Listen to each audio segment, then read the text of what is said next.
All right. Good afternoon, everybody. It's now 2:06 on March the 4th, 2025. Thank you guys for being here. Madam Clerk, I call this meeting to order. Thank you, Mr. Mayor. At this time, we will have our invocation shared with us today by Bishop James Johnson, pastor of the Augusta Worship Center. After which, we'd like to ask our interim general counsel if he would you please stand?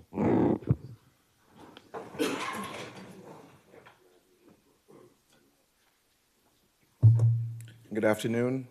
I'm the senior pastor of Augusta Worship Center. I'd like to first thank you all for your service to the community, and we pray God's blessing and his mercy over your lives. Let us pray. Most precious and heavenly Father, we do come before your presence in the wonderful name of your Son, Jesus Christ, thanking you for life. We're thanking you for the liberty which you have bestowed upon us in this wonderful country. Lord, we thank you for our civic leaders. We thank you for the blessings that you have bestowed upon us in this wonderful city. And Lord, we glorify your name, for you are worthy to be praised. And Lord, we thank you for all that you have done for this city, the deliverance you have given us through Hurricane Helene. Lord, even the advanced weather systems that have come through, you have kept us through many storms, through many toils and dangers.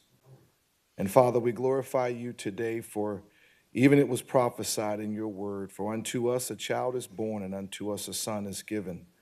And the government shall be upon his shoulders. His name shall be called Wonderful, Counselor, the Mighty God, the Everlasting Father, the Prince of Peace. And Lord, we couldn't think of anyone greater to place this government upon broad shoulders.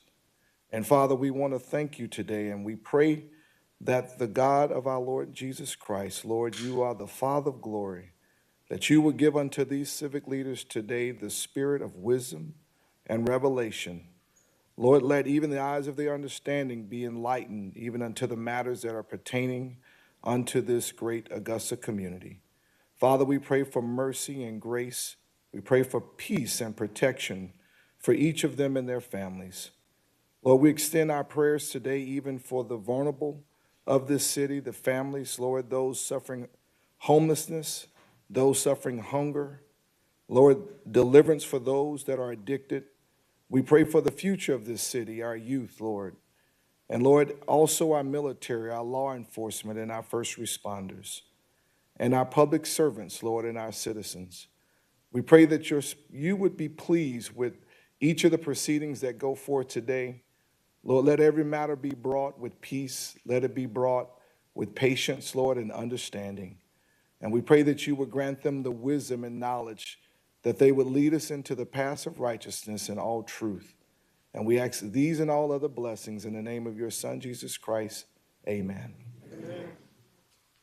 Allegiance to the flag of the United States of America and to the republic for which it stands, one nation, under God, indivisible, with liberty and justice for all.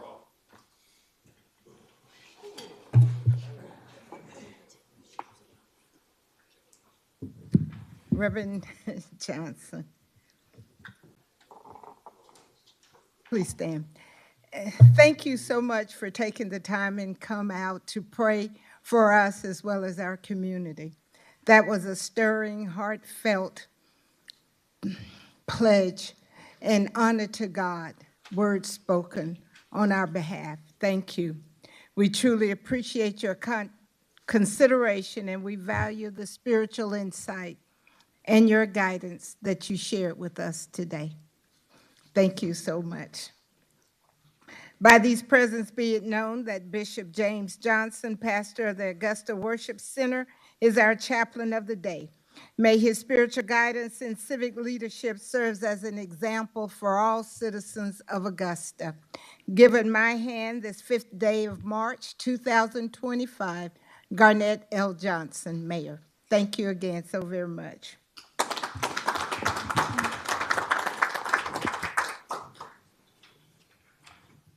Bishop, thank you so much for being here, and thank you for that much-needed prayer. I appreciate your presence. Interim General Counsel, thank you for leading the pledge. Madam Clerk, let's continue. Yes. Call your attention to our delegation portion of the agenda. Mr. Sean Mooney, President of the American Heritage Society, regarding an update on the 2025 St. Patrick's Day Parade from his organizers, the Irish American Heritage Society. Thank you, Madam Clerk. Good day, Mr. Mooney. Thank you for being here, sir. If you will, for the record, please state your name and address. Yes, sir. Thank you very much. Sean Mooney, 3307 Andover Lane in Augusta, Georgia. You going to be participating? Yes, this is Matt Kelly. He's our parade chairman, and he will do the same.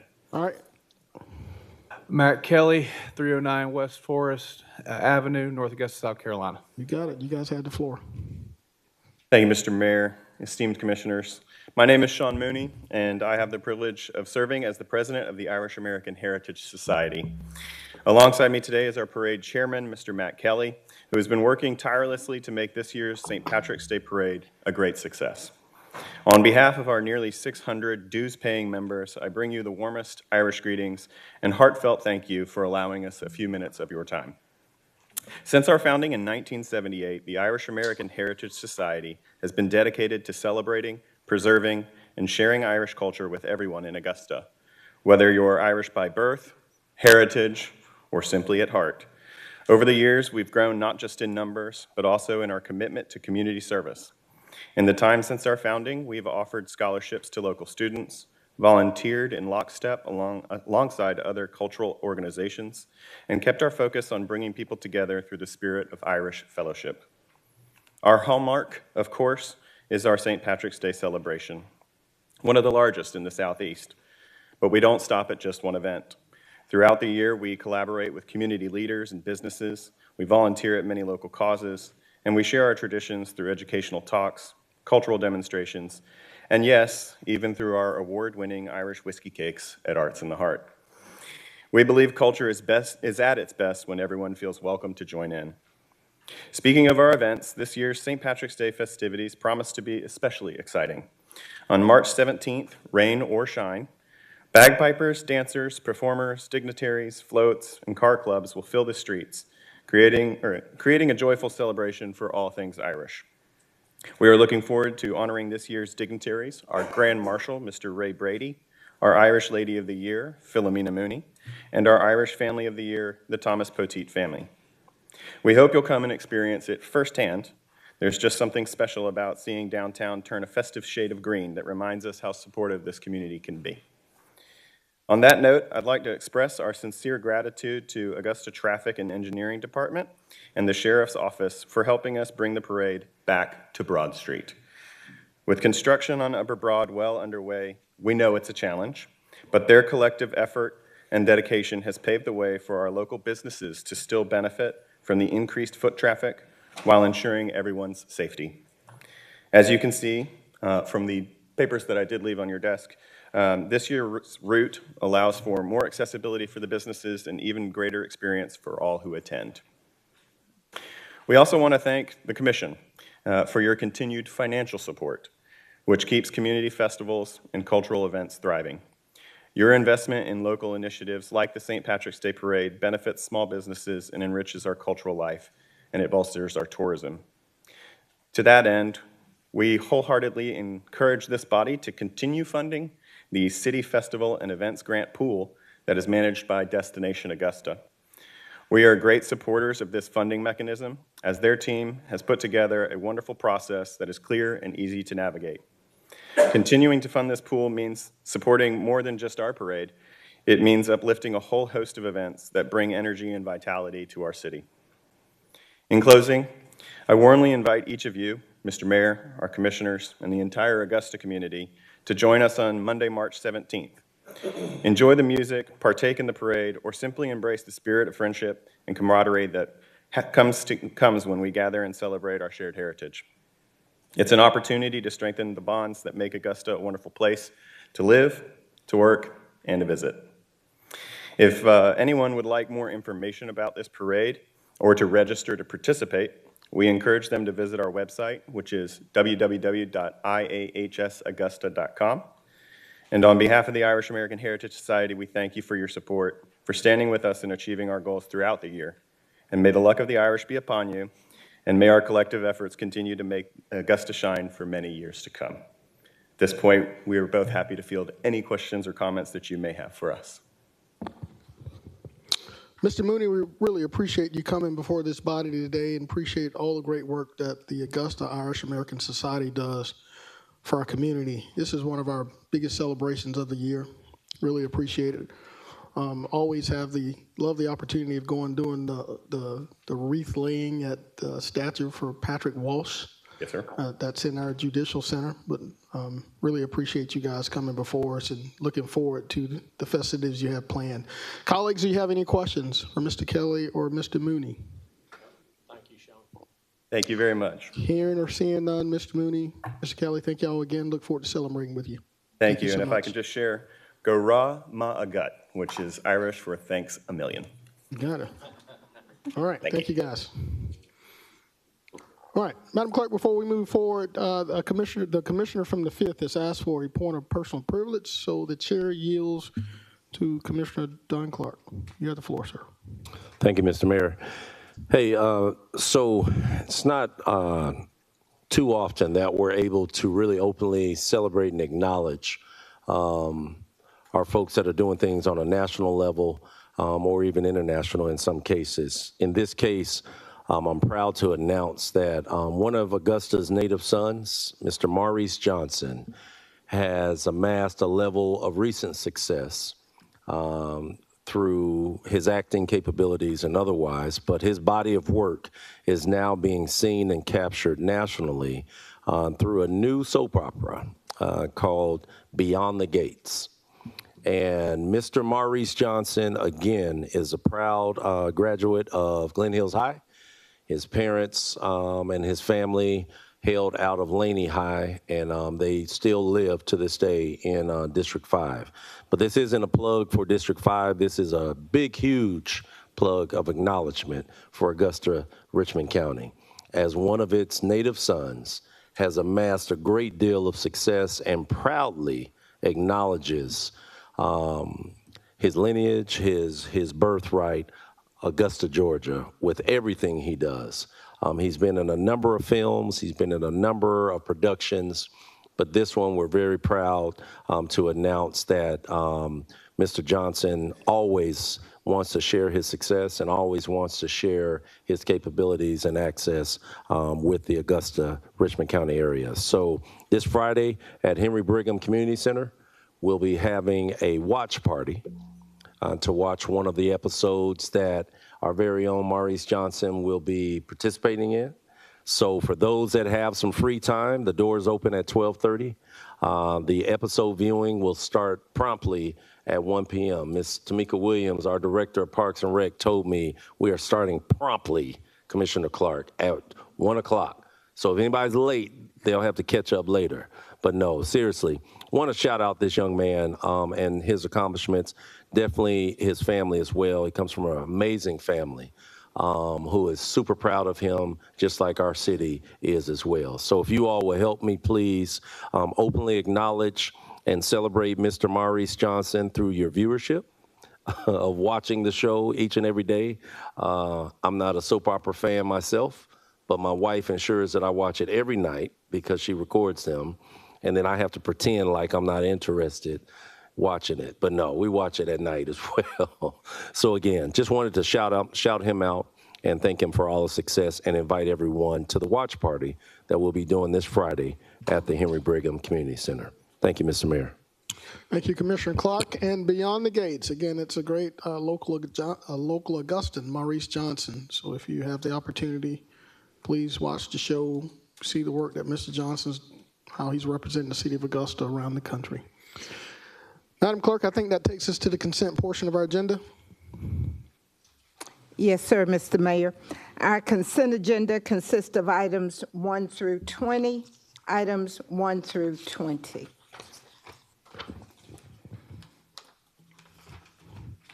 Do we have any alcohol petitions we need to? No, sir. No alcohol petitions. All right, colleagues, it is now your time.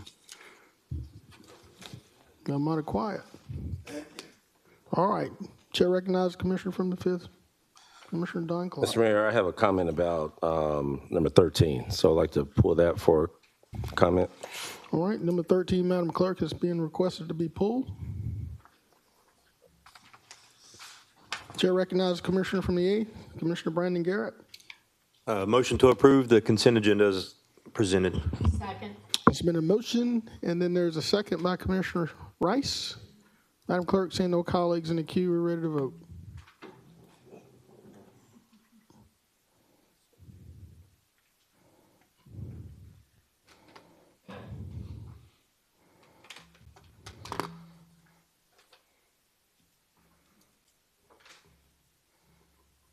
It's unanimous. Thank you, Madam Clerk. Let's go to number 13.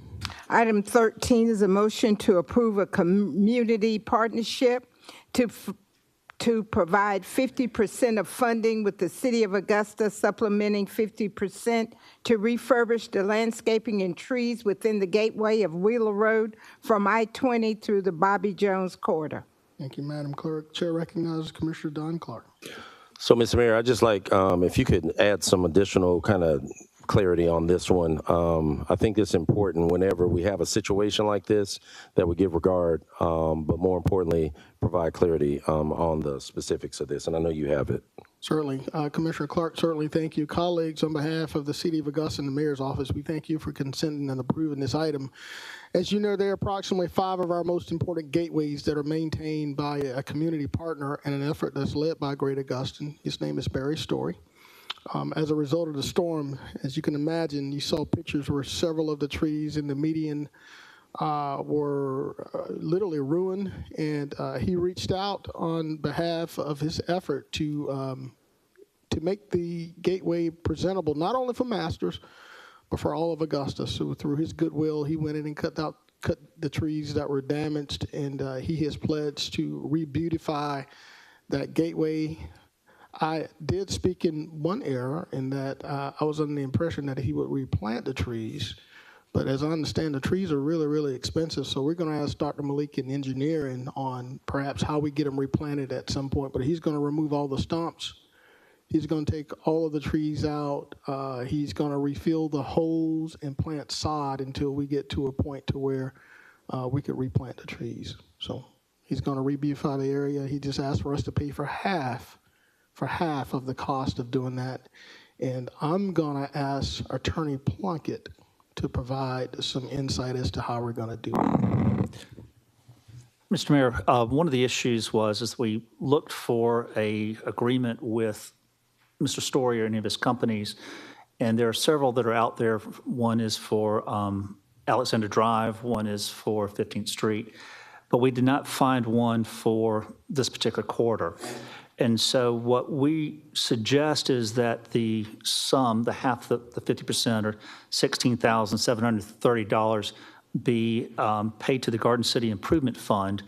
That organization or the CVB uses those funds to handle the right-of-ways in those areas, those 5 areas, in fact, and that we also enter into what they refer to as an Augusta Beautification Program agreement with Palmetto Story. So that would take care of the maintenance issues, and that would be a way of getting the funding to the appropriate party. Thank you, Attorney Plunkett. And Commissioner Johnson, I'm going to come to you, but I'm just going to make sure that we relay the message to the public that Mr. Story, in his effort, has spent millions of dollars of maintaining these gateways, millions of dollars. I think either through the Community Foundation or much through his own money, he certainly assisted us. And I personally don't think it's much to ask, and I thank my colleagues for us approving the ability to help him in this instance. Commissioner Jordan Johnson, sir, you have the floor. Thank you, Mr. Mayor. 2 questions. So I know we raised the concern last week of whether or not we will be violating any type of procurement measures. Mr. Plunkett, are we clear on that? We are. All right. And then we also had a question about whether this was in kind or cash. Did we get a determination on that?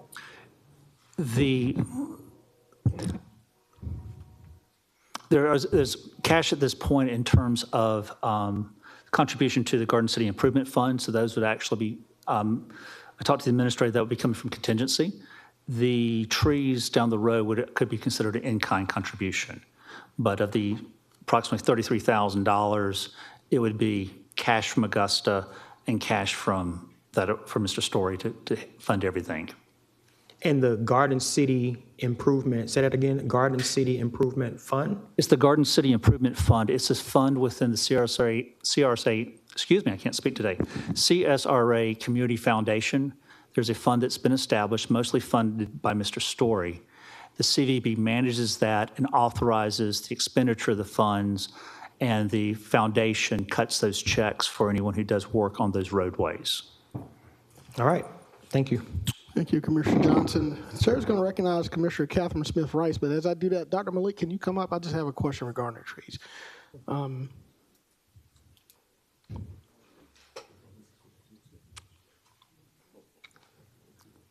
Dr. Malik, I have been brought to the attention and to the understanding that I didn't realize this, but trees are really expensive. So the trees that we see in these medians, they're expensive. Of the 48 trees, I think more than 44 of them were damaged as a result of Hurricane Helene. How much is it to get the trees to be replanted in that median? How expensive of an endeavor is that? So I have to really verify because top of my head, I don't have that price to, I can check the various projects ongoing, see what pricing we have. That'd be great, because if we can at least get a price as to how much the trees are, I think Mr. Story and his organization would replant them for us at no cost. But of course, he says the trees are expensive. I didn't realize how expensive they were. So is there any way you could take a look and see how much these trees would cost to replant? Sure, yeah. All right. Lieutenant. Commissioner Rice?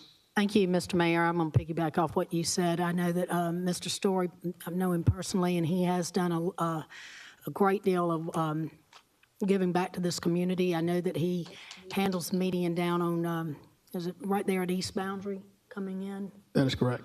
Okay, and a few others. And if we don't make a motion to approve this today, then we're going to put it down the road. And not many people are coming forth to provide half of, and I know these trees are very expensive. I mean, just go price some up the street off Davis Road. I'm in support of going ahead and let's help, put the 50% towards this, because we don't get many offers coming this way often. So I make a motion to go ahead and approve this, and let's vote on it today. Second. All right, Thank you. There's a motion by Commissioner Rice and a second by Commissioner Clark. Chair recognizes Commissioner Francine Scott from the 9th. Thank you, Mayor Johnson. I'm going to use Commissioner Clark's word, a little clarity on this. Now, it's saying refurbish the landscaping and trees.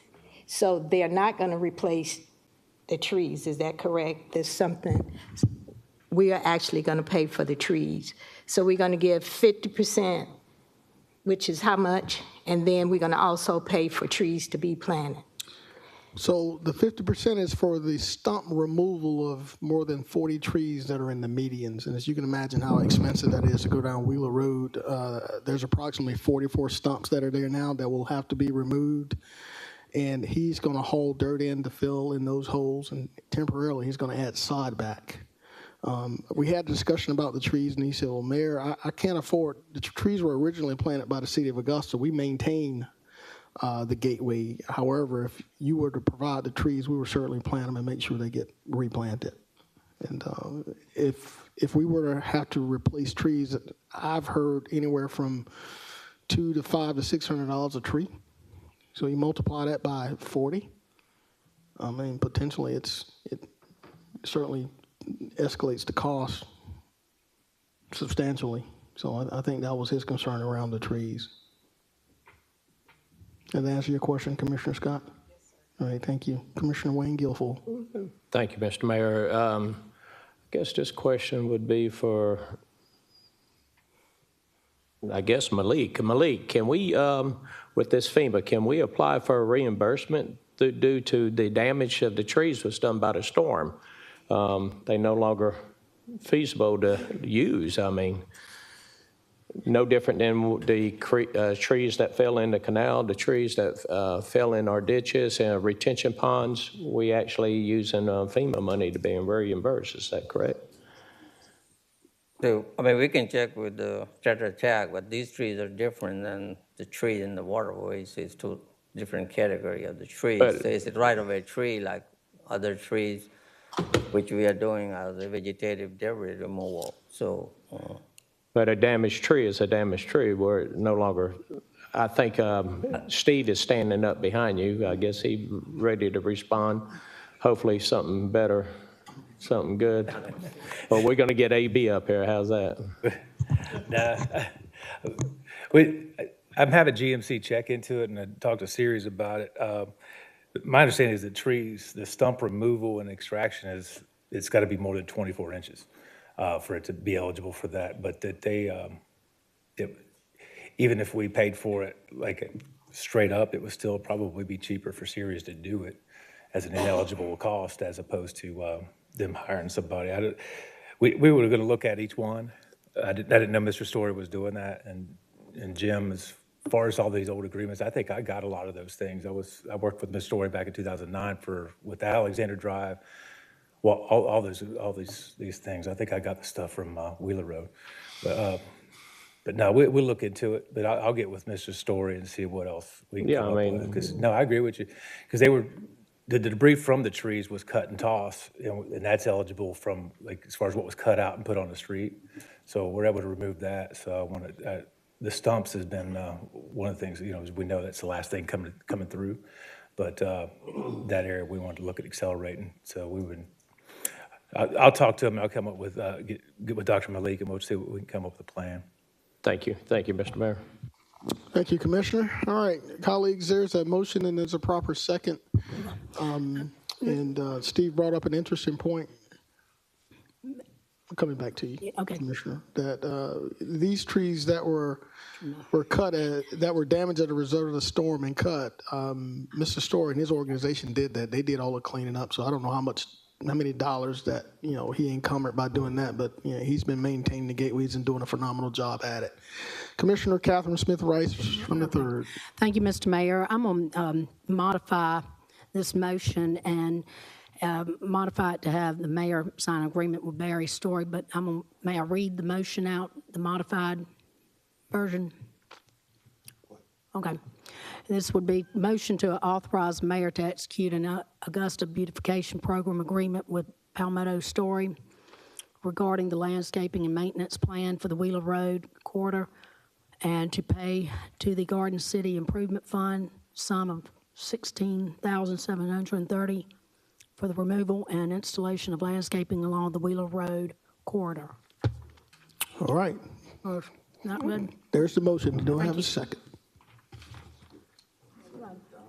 Substitute motion, or just the motion? Because your original motion was It's a modified. But modified to it. Okay. Yes. You have that? Yes, ma'am. So that's a modified motion, Madam Clerk. Is there a second to the modified motion? Second by Commissioner Wayne Guilfoyle. Well, I'm still, if it's a modified motion, then it's in a substitute motion. Now, we're going to do the original motion, which was the caption on the agenda. So how do we? Let's make it a substitute motion. Okay. All right? Okay. So, Commissioner from the 3rd, are you fine with making that a substitute motion? Yes, sir. Let's go ahead and do the Madam Clerk, can you substitute. read it for the record, please, so my colleagues are clear? Substitute motion is to authorize the mayor to execute an Augusta beautification program agreement with Palmetto Story LLC regarding the landscaping and maintenance plan for the Wheeler Road corridor, and to pay Garden City Improvement Fund the sum of $16,730 for the removal and installation of landscaping along the Wheeler Road corridor. Thank you, Madam Mr. Mayor, point of parliamentary inquiry, please. You have it, sir. Just to make sure, as we're using this word clarity, she made the initial motion. If a person makes the initial motion, the same person can't make a substitute motion off their initial motion. I don't know, is that correct? Well, initially, she was modifying her motion. But we changed that to a substitute. So what I'm saying now that she had the original, now she comes back to say substitute, just so there's no problem down the line. Procedurally, you're correct. There She would have to can't be make someone original making a and a substitute substitute at the motion. same time. All We need right. somebody else to make a substitute. I'll make the substitute motion. All right. So, Commissioner Alvin Mason, thank you for your parliamentary inquiry and correctness. These are author of the substitute motion. Catherine Smith Rice is the second. All right. I think we're ready to vote now, Madam Clerk. Yes, sir.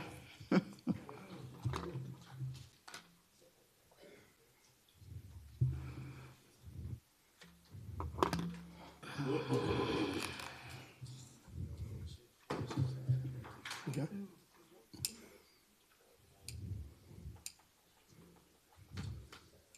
Mr. Mason and Ms. Pulliam, thank you. You did.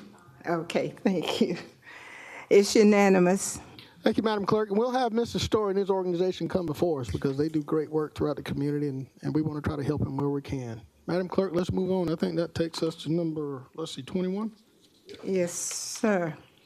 Item 21, discuss cleaning up the city regarding signs in medians, telephone poles, and right-of-way, traffic signs, grocery carts, trash, etc. All right. Chair recognizes Commissioner Catherine Smith Rice. Thank you, Mr. Mayor. We've got a few items on the agenda here today. Mr. Natasha's going to pull up a few pictures, but while we're waiting on that, we're doing a little bit better, but there are signs still all over the right-of-ways, still all over telephone poles. If people haven't made the decision by now, almost 6 months after this hurricane, of who they're going to use to replace their roofs or remove their trees in the yards, something might be wrong, because the chances are they aren't going to pull over the side of the road and call these numbers up on this telephone booth on medians and right-of-ways. But I'd like to find out who can we get out there. I know I brought this up a month or two ago, but we've got to do a better job of going around and getting our trucks out there to pick these up. I picked up a few the other day and probably shouldn't have done that, but you know, I got constituents reaching out to me saying that they've picked a few up. It's typically probably not their job to be doing this, but we just got to get better. It looks tacky, and then we got master's badges, ticket signs going up now on telephone poles, and then medians coming down by University Hospital Piedmont today. They already got them in every little section, median right there, and on telephone poles. It's just an eyesore, and we need to do a better job. And I'm not just saying in District 3 and 7. I'm talking about District 2, District 1, District 4, District 6, District 8, all of them. Who'd I miss? Because we have got to do better. And I've taken some pictures. This is John C. Calhoun Expressway today. I guess a truck, somebody's, I guess, was supposed to be sitting out on John C. Calhoun Expressway in a blue chair, along with trash along the streets. Where are our people to get this up, to take care of all this? We got signs, stop signs, traffic signs that are laying in the medians and laying slanted still since the storm back in September, and here we are in March, and I'm still seeing the same signs laying on the ground or bent over sideways. There's one. It's been like that since September. When are we going to take care of this? I'm just curious. Commissioner, let me ask you a quick question. Did you and I discuss this at all before you put this on the agenda? Well, I've discussed it. I've brought it up in the past. I'm just still seeing this laying around. I've brought this up. I'm going to call Dr. Malik up. And Dr. Malik, as you walk forward, I assure you that A.B. Latson and Steve Castle probably hears about this every single morning, about poles and signs. Trash, every day. I'm finna find out. Dr. Malik? Yes, I know you and I had a discussion yesterday about a poll, so my colleagues could be aware. There's been a pole that was sitting at the corner of Skinner Mill Road and Waltway Extension since September 27th.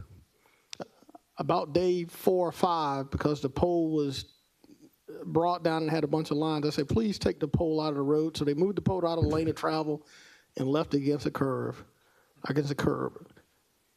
Every 10 or 15 days, I'd ask for the pole to get removed until finally, Sunday, after someone called me, I sent a pretty ugly email to Dr. Malik and said it needs to be removed.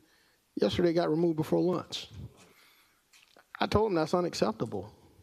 At the time, today is day 157 since Hurricane Helene, and we have signs, we have poles that are still in the roadways, and you're right, Commissioner Rice, we need to get better. So, Dr. Malik, is there a plan?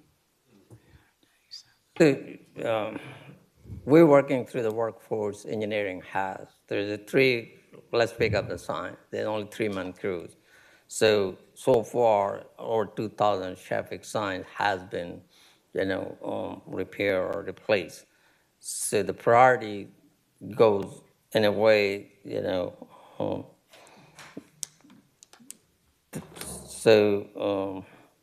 there's essential signs. They go to first, basically anything with the red on it. They go first. And then, that's, we repair it. Then there's a warning sign with a yellow sign. Then there's the regular signs. And then the guidance signs. And then, every other informational sign. So that's the last, at least in the priority, is 3-man crew. They are doing their normal functions too. So this is above and beyond they have to take care of. So they're working through it as we go. So as long as it's safe, that's what the pole, it was not really in a way anyway. So, but if anything is critical or pressing, please let me know and we will escalate it to address it. But we're doing our best to our ability to address it within the city forces. And additionally, I also asked Dr. Malik in this department, as you can imagine, many of these signs, I'm quite sure they're expensive. And if they were damaged as a result of a hurricane, we should be able to get some reimbursement. Can you elaborate on that? As the replacement of the cost of the signs, was that put into our plan with FEMA? Yes, sir. So everything we submitted twice. We submitted to GMC first because they were assisting it. Then we submitted to Tetra Tech. So they have all the information to submit to the FEMA as a whole package for the city. Yeah. And that is for reimbursement, correct? Yes, sir. Yeah, that's going to go to that 100% reimbursement. Okay. Colleagues, are there any other questions? All right. I'm sure every morning we talk about this. Mr. Mayor, when will these signs, Dr. Malik, when will we have these fixed by? Can you give me a roundabout time frame? I mean, I told. Really, I can't give schedule. We're working through it because we're out. But if any critical, right now we're focusing on the master and all those areas. So anything in that route, we will take care of that. But I'd say, the priority-wise, most of the signs are like informational signs. So if Commissioner, if you have any preference or anything we need to focus on, then okay, yeah, that one's en route to the Masters. It's at that roundabout on Wheeler Road and Almond Road, so that's en route to the tournament. There's another one over there by First Baptist Church. I noticed it's a traffic speed. I think it's 45 miles an hour, and it's been leaning there since September. But I'll take note of all these signs and where they are, and I can send them to y'all and see if we can get them taken care of in the next month. I hope. Thank you, Commissioner. Thank you. Chair recognizes Commissioner Brandon Garrett from the A. Thank you, Mayor. I'm going to follow up with Commissioner Rice's questions. I understand that the Masters currently has priority, so we're putting up all those signs. Is there not a way to also implement other things during this time? As the mayor said, we're over 150 days into this. I know you only have a 3-man crew. We've all heard that from John as well. And I know that you're working through things, but I think what we're all wanting to know is what's your time frame? What can we tell constituents who are calling us and, asking us about these signs that are down or, some of these could be potentially pose a danger. And now that Commissioner Rice has posted pictures of it, now we know. So we can't say that we didn't know.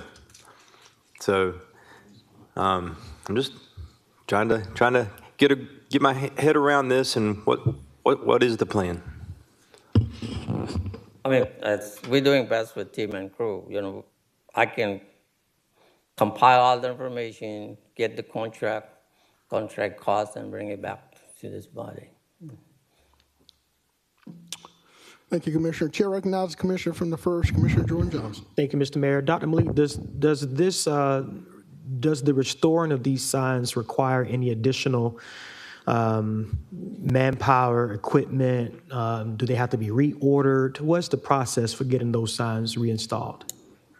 Yes, sir. It include everything you mentioned. First they order the material, and there may be some delay on that. It would require additional manpower and equipment depending on the schedule, how soon we want to get it done.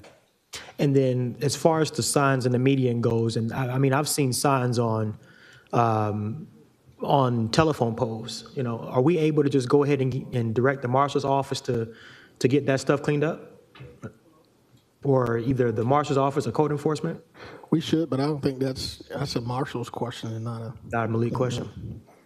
All right, well, I think we should collectively do that as a body, maybe send something to the marshal's office requesting that we get those signs cleaned up in the right-of-ways and on medians, because it is unnecessary. And especially, not even just in District 7 and 3, but even downtown, you have signs all over the place calling for folks, if you need your roof fixed, call such and such, or if you need your home sold, call such and such. We know who we call, but anyhow, we can just send something as a body to the marshal's office requesting that pickup.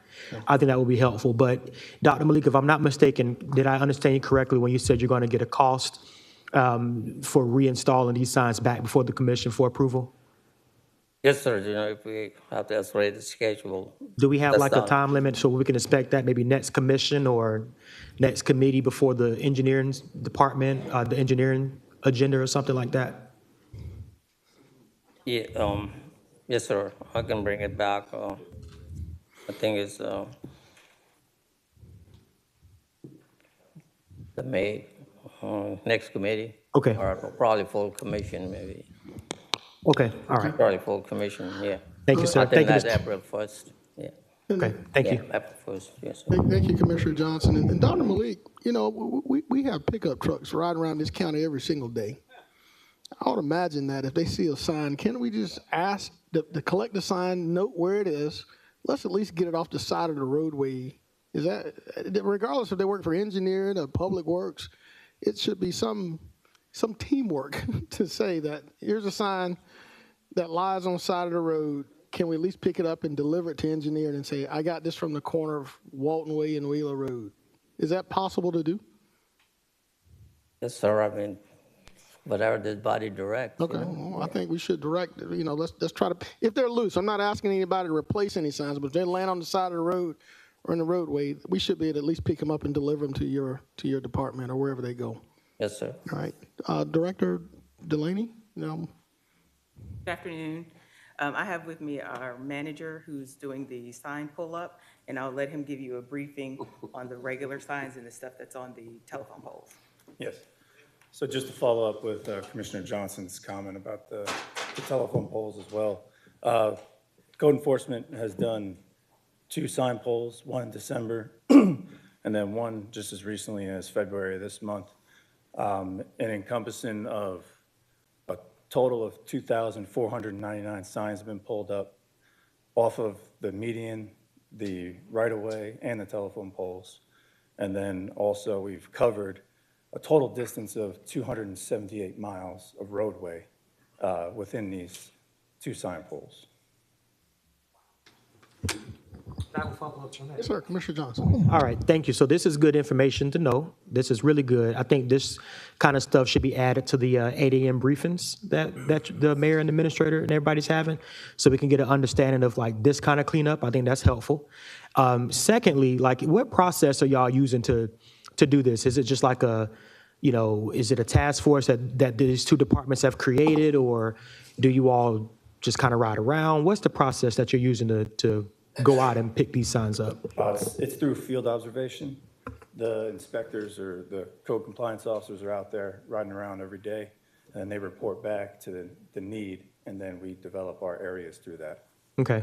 And is that process working for you? I'm seeing big numbers here, but is it working? Do you see any room for like any type of improvement to make it a little, to increase those numbers? Like where are you as far as the efficiency of all of that? Does it seem to be working pretty good for you? Yes, it's working really well. The problem that we face is, for example, for this, like Washington Road, we've done Washington Road 3 times. So they just pop up as soon as you take them up, they come back. That's correct. And then we go back a week later, and the next thing you know, we have everything cleared, and then there's 45 signs up. I see. Okay. Yeah, I was thinking the same thing, Mayor Pro Tem. It's tough. I don't know how we could find it, because if it's in the right of way, that's our property. But like if it's in front of a business or something, could we, Not on private property. Not on private property. We can't even pull those signs. Got you. All right. Thank you. Thank you, Commissioner Johnson. Commissioner Brandon Garrett from the 8th. You have the floor, sir. Thank you. This is good information, and all I'm going to say is come to District 8. You could probably double these numbers. It's pretty bad out there. And really, all these signs have phone numbers on them. Yeah, I would love for these folks to be getting phone calls and saying, if you put them back, we're going to take you to court because this looks ridiculous. I understand. But no, appreciate the good work. Thank you, Commissioner Garrett. Commissioner Don Clark. Hey, Mr. Mayor, what Dr. Malik, Director Delaney, and what's your name, sir? Bradley Benjamin. Bradley Benjamin. So appreciate the collective effort. It sounds like we have a process in place. Sounds like you all are pulling signs and retrieving them, and I'm assuming we're reporting them to engineering so that they can backfill the signs that you all are pulling, or is that how the process works? In this particular instance, we're talking about the ones that would be the littering signs, but those, we just dispose of those. We don't bother Dr. Malik unless there's something that, like he said, we're cognizant of the hierarchy. And so if there's a red sign, we know to go to him. If there's a flashing sign, we go to him. So the lines of communication are very much open, and we're closing the circle, yeah. Yeah. So don't want to put us as the governing body in a situation that really is managed by the administrator's office. So Deputy Administrator Jackson, if you can kind of take note, I think all the colleagues have expressed concerns about us wanting to see how we can add some more depth and efficiency to the process. It's not for us to necessarily say, hey, pull 3 from here, 3 from there, and so on. But it's for you all to really kind of generate a plan, a coordinated attack, so that we can really get this taken care of. Yes, sir. All right. So how much time would you all need to kind of back brief us on the plan of getting this? I can get with Dr. Malik, and maybe we can have an update at least within 3 or 4 business days, and then have a full update by full commission. Okay. Next full commission. So you want to do next commission, or? Yes, sir. If that's suitable for the body. Okay. All right. Let's do with that. That way we have something that we aspire towards, and it doesn't get lost in the shuffle. Because I think this is important for all of us. We want to see it. Every district is having issues with it. So I think it's important that we have a calculated plan, and that's why we're going to give it to you all to really kind of rally the troops. Yes, sir. I will personally have that for you. Thank you. Thank you, Commissioner Clark. Chair recognizes Commissioner on the 3rd. Commissioner Rice. Thank you, Mr. Mayor. Well, let me ask you this. Director Delaney, you might can tell me how this is handled. The grocery carts are an eyesore all over the place. We don't handle that, but I know it's a whole nother, but what do we do about all of the grocery carts that are along District 1, So there are, Jackson Road, you name it, they're everywhere. Boy Scout Road over in your area. so there are a couple things that we do if we're aware of it. And then there's another person who used to be employed by this department who's very proactive about it. We call the store and we let them know that, you know, their buggies, carts are distributed all throughout the city. And then if they have a manager on staff with a truck, they will come get them. But that you know, one of the managers has typically gone out and picked them up if they have a truck. And that depends on what their staff looks like. We don't collect or move them at this point. Okay. Well, at least y'all got somebody that's able to call the stores. Okay, thank you, Director. Thank you, Mr. Mayor. Thank you, ma'am.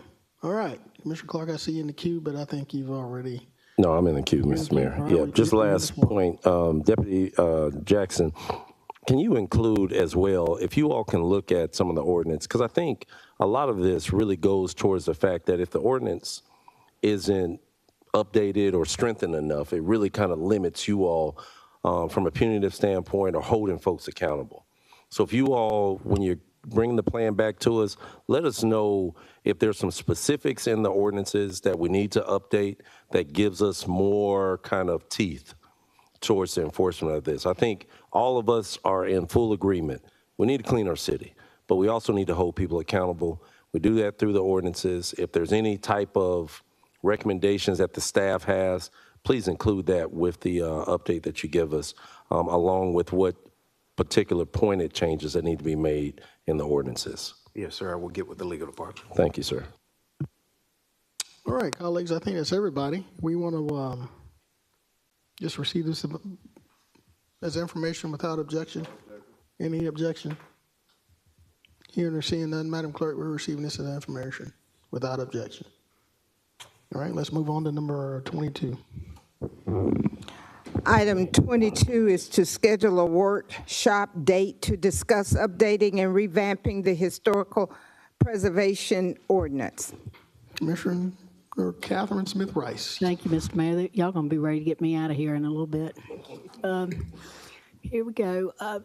I'm bringing this forth, and this is something that former Commissioner Sean Franham was passionate about, is this ordinance that needs to be reviewed. I got a book yesterday from Director Delaney and went through it last night, and I'll say she and I did discuss a little bit about the dates in here. We got dates from, one of it says approved November 2004, a few of pages say 2006. Then I've highlighted where it was 1990, I think 1997. I feel that a workshop, if it's just a half-a-day workshop, and bring some unity between this commission and the HPC and Historic Augusta. Eric has done a really good job over the years. I've known Eric for a while, and he knows a lot about what's going on in this city. But I feel like that this commission as well, we need to get to a table together and work out some. Just with what's been going on in the past month or so, couple of months, and come to the table and work and figure out what we can do to make this update it, make it readable, so to speak. I talked to you earlier today, Deputy Jackson, and we had a discussion. So if you want to elaborate what we said, you're welcome to, what we discussed. Yes, ma'am. I recall our conversation from today. I think you had concerns about making sure there's more of a community consensus about the ordinance. There's been a lot of issues in the public in recent weeks that's created a lot of high-profile projects that I think that there's been a lot of debate on. But I do think that you stressed the point that maybe if we had a workshop, we could address some of the questions some of our major stakeholders have that maybe we could address in that particular forum. So what I would like to do, if my colleagues are okay, is to make a motion to host a workshop having historic preservation at the table and Historic Augusta. Eric, if we just have the chair from HPC and Eric Montgomery with commissioners, or just we need to get together and go over this ordinance and revamp it. Is there a way that we can put this into a motion, or I'd like to make a motion to have a workshop. Second. All right, Like, there's a motion and a second by Commissioner, ASAP. by Commissioner Jordan Johnson. We want to task either the administrator or clerk with coordinating it. Who? Yes, sir, I can coordinate with the clerk's office. All right, you got it. All right, there's a motion and a second to establish a work study. Madam Clerk, we're ready to vote. Thank you.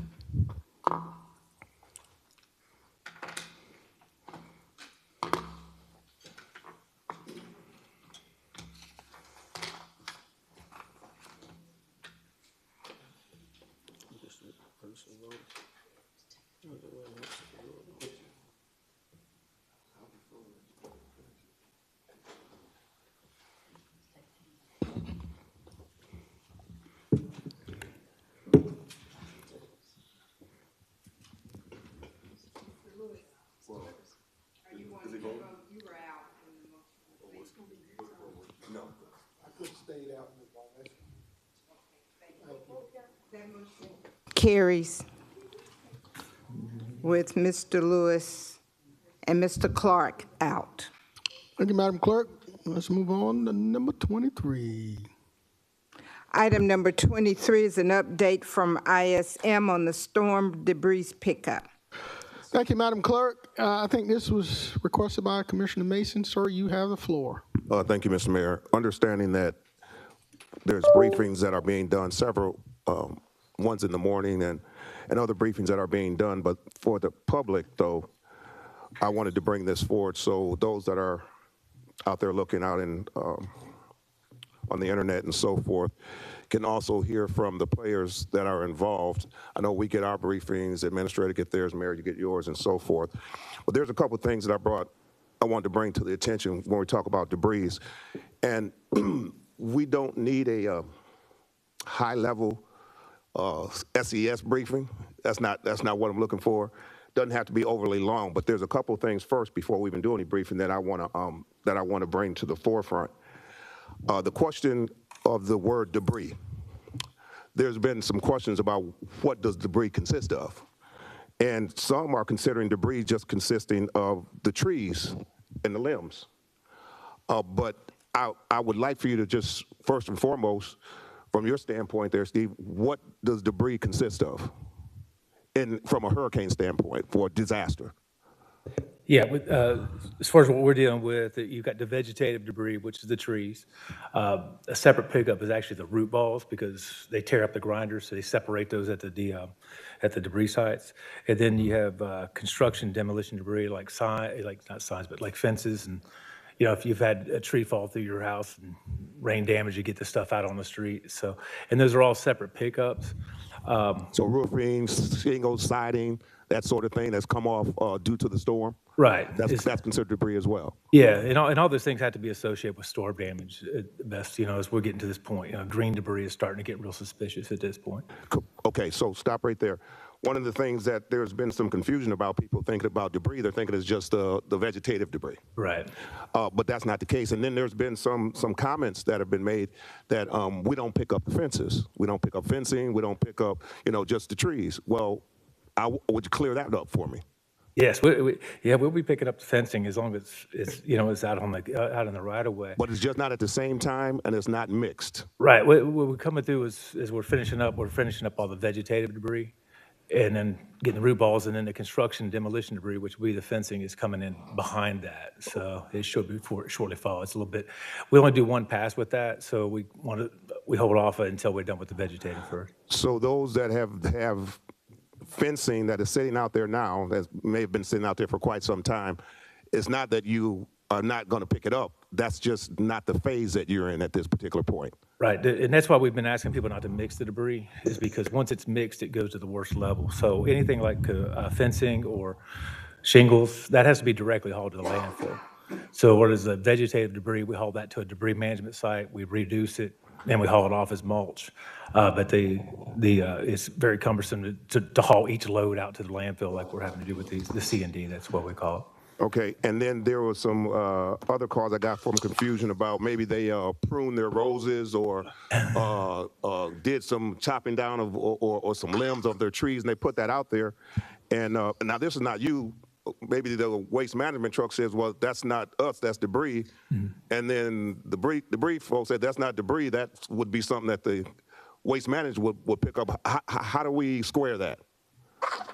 You want it associated with the storm and, the green debris, like and we put that on several of the announcements that we put out. It's like, this is not a yard cleanup. Right. So even when we come through and pick up the large debris and you see people pile those leaves back up, that's not considered a danger. If you really look at what the FEMA's category A and B, which is what we're in, which is emergency protective measures in category A, it's an emergency. It's there for an emergency. It's to remove a hazard out of the right of way. And typically it's anything bigger than a trash can. Leaves and pine straw and just things that you're tired of looking at over the years. That's not it. You're seeing a lot of pruning and things like that. And it's not really a problem until it's like by itself. If you have a debris pile, people have been throwing it out there. It's not like we're pulling it off, but it is highly discouraged to use that kind of stuff. Okay, very good. So before you get into the depth of your briefing, I would say, Mr. Mayor, to our engineering director of environmental waste, that maybe there should also be some sort of conversation with our waste management, coastal and waste management, those guys, that debris is not the debris from the storm. That you can't say, well, that's from the storm, we can't pick that up, and then we're going vice versa. So I don't know, Mr. Mayor, I don't know how you want to handle that, but we've got to get some clarity on that, because that's happening as we speak in all of our districts. I agree. We've been talking about this every day, too. Dr. Malik, you back up, sir. Can I add, we have been encouraging people to put that stuff in bags so that the debris management people do know that. And here's the thing. I got a call. It happened to be from a school board member. She had it in the bag, sent me the picture of it in the bag, and the guy told her that was debris. Okay. And it was in the brown bag. It's in the brown bag from Lowe's. I thought, just a couple twigs hanging out. Wouldn't pick it up. It's debris. Yeah, that's ineligible. Exactly. All right. So, Dr. Malik, we've discussed this about what they're contracted to pick up and what they can't contract to pick up. And I think we're at that point now that some of these piles should be able to be picked up by our contracted garbage haulers as bulky waste. How can we get to a point to where we can start collecting small piles that are outside of the scope of what Ceres does? Because a lot of people are just putting smaller piles out, or they've consolidated the waste that has been picked up and it's not big enough for Ceres to come. Right. How can we start directing either city resources or bulky waste haulers to start picking that up? So regular contractors, they are picking up if it meets the contract requirements. That's 10 cubic yard and a certain length, I think 5 feet. So anything outside that requirement, they will not pick it up. So it's going to be tagged as out of compliance, and then we have to go back to the homeowner to bring it back to the compliance, like kind of separate it or create two piles or something. And if they still out of compliance and nothing worked, then we will mobilize another contractor to pick it up, but then that will be charged back to that property owner. I don't think the bulky waste haulers have picked up any piles since Hurricane Helene, and there's a lot that certainly fall within the parameters that you just described. Can we at least have them come before this body so we could set some direction as to how we could start cleaning up our city? Because I want to clearly understand the contract, and I think the governing body does as well. It's to a point now to where if Ceres isn't going to pick it up, if it falls within the guidelines of us to pick it up, it should be picked up. Yes, sir. Yeah, I agree 100%. If it's file go and pick up, and if we get the information that it's being not picked up, citizens always call and we follow up on that. But if the desire is to bring both haulers here and give an update, yes, sir, it can be done. All right. Let's go through the queue. Commissioner Slindak from the 7th. Madam, the floor is yours. Thank you. I am also confused / outdone because I have had many calls from people who have raked up when the FEMA trucks came around and picked up the big debris. I mean, there's small sticks, pine straw leaves, stuff like that. And I've been trying to tell everyone, they're not going to come and sweep that up. Sooner, you're going to have to get out there with a rake, a blower, bag it up like you would if we had had a thunderstorm or something, you just kind of have to do that and put it there, and the contracted garbage haulers should get it like they used to. But I mean, in my area, there's stuff that used to get picked up all the time by the contracted haulers that hasn't been picked up. And I mean, I probably got two older couples that picked up maybe 20 bags of debris on a Saturday, and they're sitting there, and the FEMA trucks said, well, they couldn't take it. And I understand from Mr. Castle, they can't take anything in a bag. I get that. But then they're told, well, the contracted garbage people say, well, that's storm debris. We're not picking that up. So I got to have something to tell these people. I mean, somebody as much... nobody's picking up anything. And I understand with the FEMA trucks and the guidelines, they can't take anything with paper. I get that. But why in the heck our garbage people aren't picking this stuff up? I don't know. Yeah, definitely, I will have that conversation with both contractors. It should have been held months ago, as far as I'm concerned. In my area, it's bad. I'm sure it's in every area. I guarantee you, every single district has people that are trying to clean up their yards and put it out, and it's not getting picked up because I don't know whether and it's not just debris, it's anything that people used to put out on a regular garbage day. It's getting bypassed. They're not picking it up. So I think something needs to be said with the people with that garbage contract that Hurricane Helene did not give them a day off. I mean, I do. Thank you. Thank you, Commissioner. Chair recognizes Commissioner from the 8th, Commissioner Brandon Garrett. Thank you, Mayor. This question is for whoever wants to answer it, and I think that we all probably are noticing the same things in our districts. Trash day in my neighborhood was yesterday. I did not see a bulk hauler come through my neighborhood at all day long, and that has been ongoing for quite some time. So these haulers are being paid per their contract. What are they picking up? Where are they at? I mean, I think those are the answers that we're all wanting to know because, as we discussed last week in committee, a lot of these Sears and all these other folks that are here to pick up the storm debris, they're going to pick up these big piles and they're leaving the little ones behind. Why can't our bulk haulers who typically picked up the small piles continue to do that? I understand we're not going to get reimbursed. I don't care at this point. We're 150 days into this. Let's get this stuff picked up. Let's get our city looking as good as it can. It's pruning season in Augusta. It happens every spring, and we're supposed to be providing the service, but yet we're not doing it. Thank you, Commissioner Garrett. Chair recognizes Commissioner Mayor Pro Tempore Wayne Guilfoyle. Thank you, Mr. Mayor. Dr. Malik, I'm going to piggyback off what my two colleagues to my left was talking about as far as the haulers that we have, Waste Management, Coastal, et cetera. They held by contract, and it's always been noted it's a 4 foot by 10 feet long, and they'd be required to pick it up. We paying them to do this per the contract. Who is the one that's overseeing to make sure that they are holding to the contract? Who does that, Dr. Malik? So we have a team staff who manage the contracts, and each time we get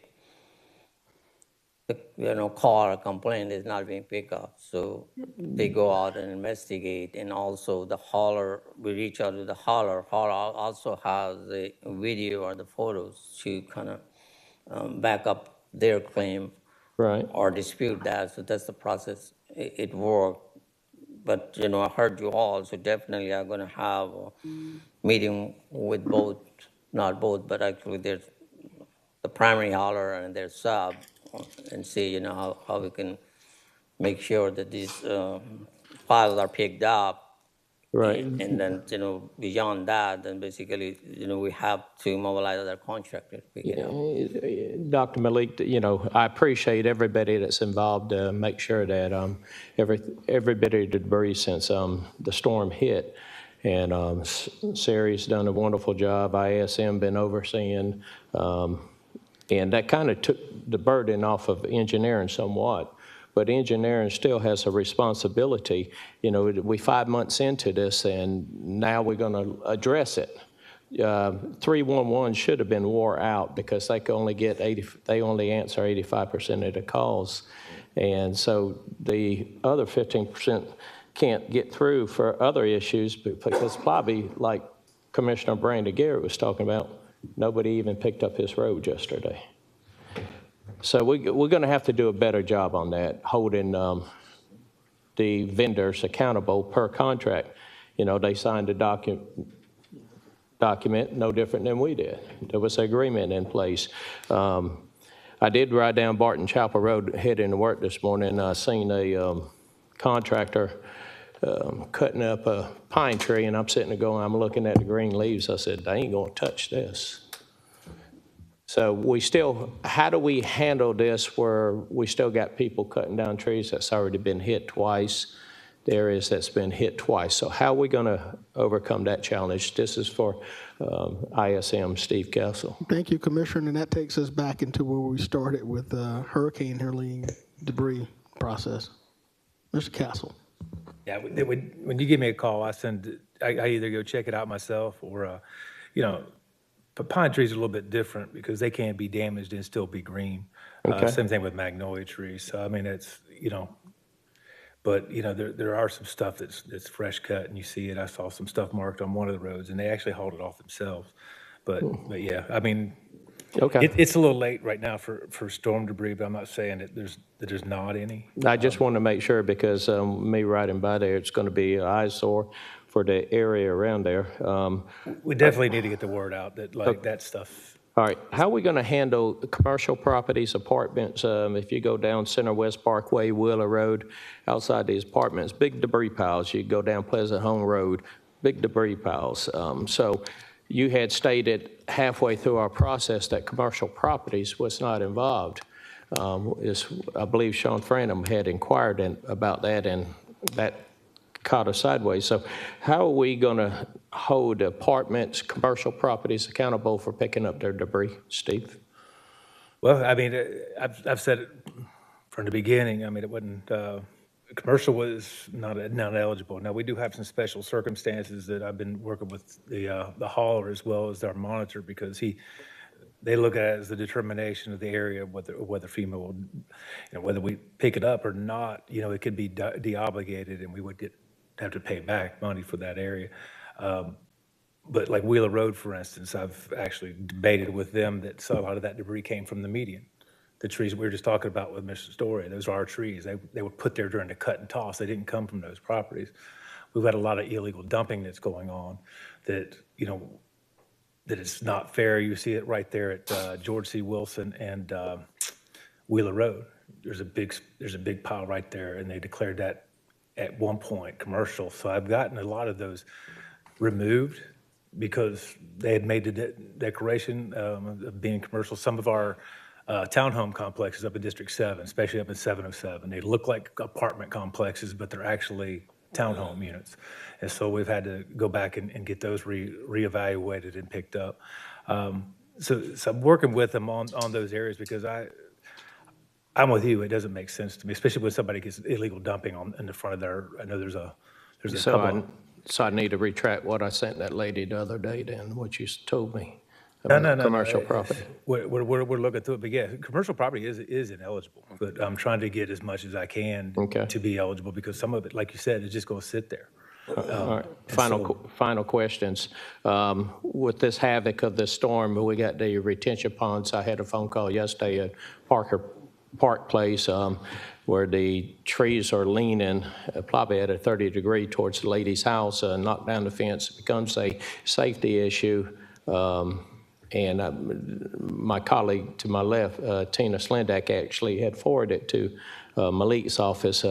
But now it's becoming a safety issue because if we do have a storm come in, most likely it's going to land back on our house, which she's just got fixed or somewhat fixed.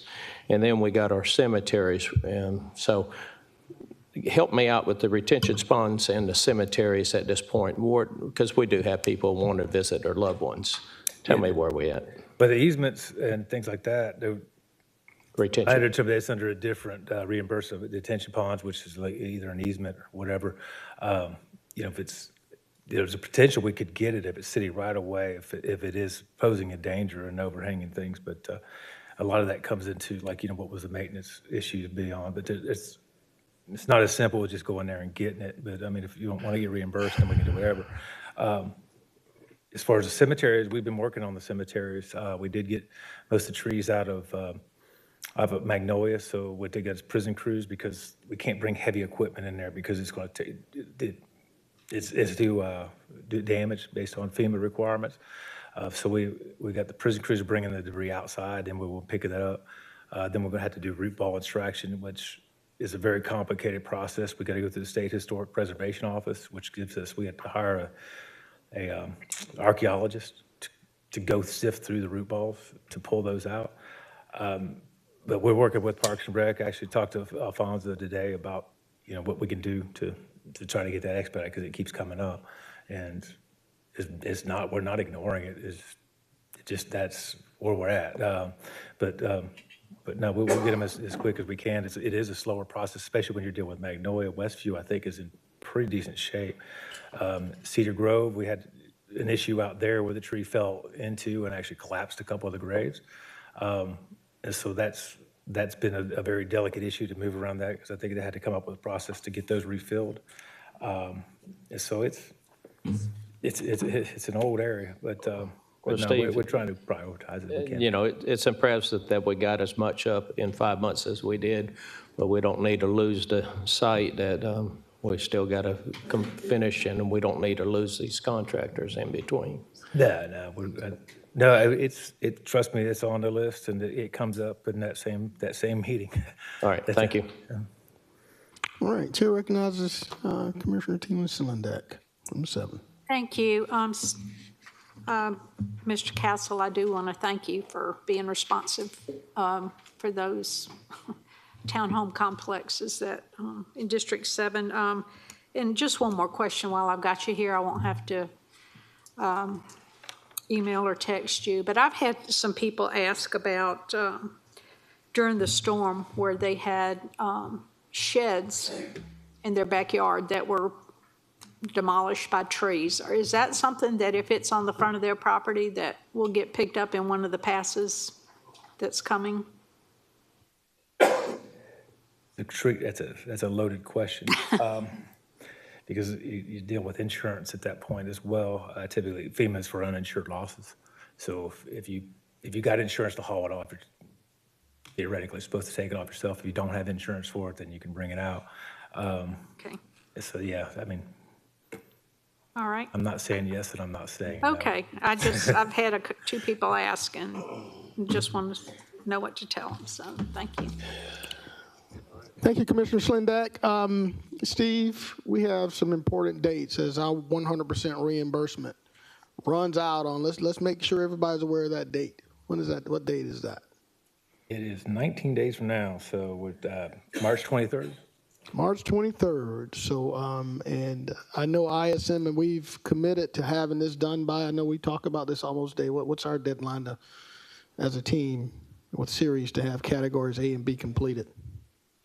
I'd like to have it done by then, but being Augusta, everything is always right up to that early April deadline. But we're accelerating the schedule. We brought more trucks in and kind of bring them, start some in the south and bring them up north. So we're trying to surround the debris and get it all out of here. So we've still got, like Commissioner Guilfoyle mentioned, we have the parks and the cemeteries. Try to work with Alfonso to see how they're doing, but to get that stuff staged so that we can grab that during that time too.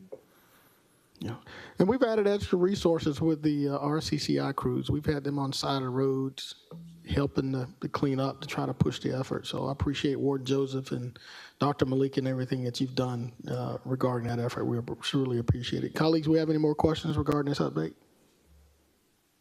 Hearing or seeing none? Can we receive this as information without objection? Without objection.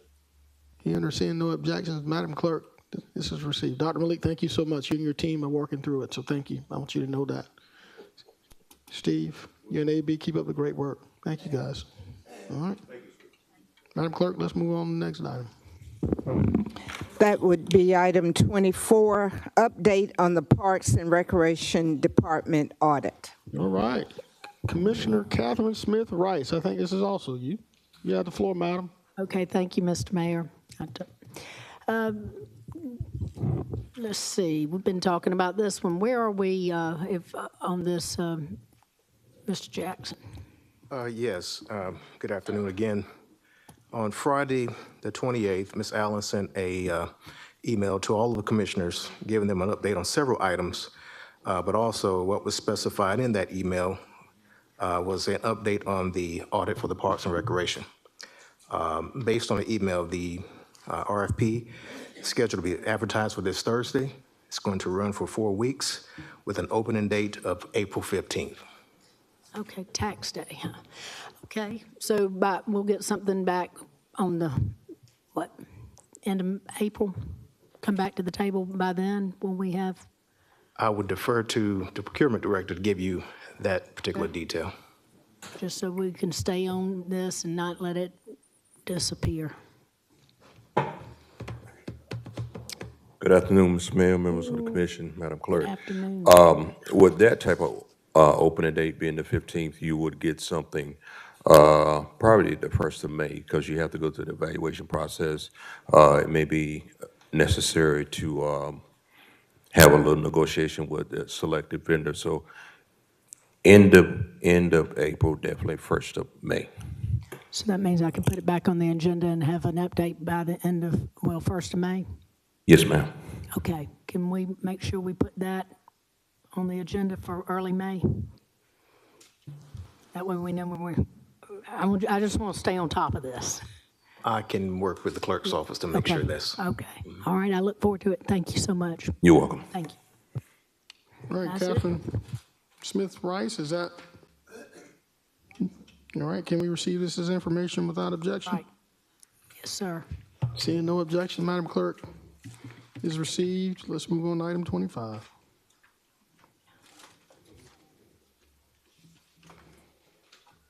Item 25 is to consider one of the following recommendations from the Augusta-Richmond County Legislative Delegation for a chairperson of the Augusta-Richmond County Sheriff's Merit Board.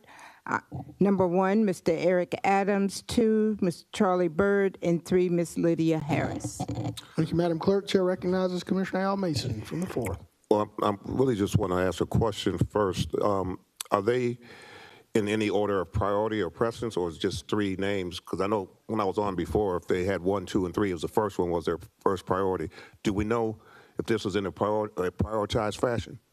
The fact that they did not address it, I assume it is, Commissioner Mason, and you're absolutely right. I spoke with the chairman of the legislative delegation, and this is how they submitted the names. And it's done exactly the way that it was done for the Board of Elections chair.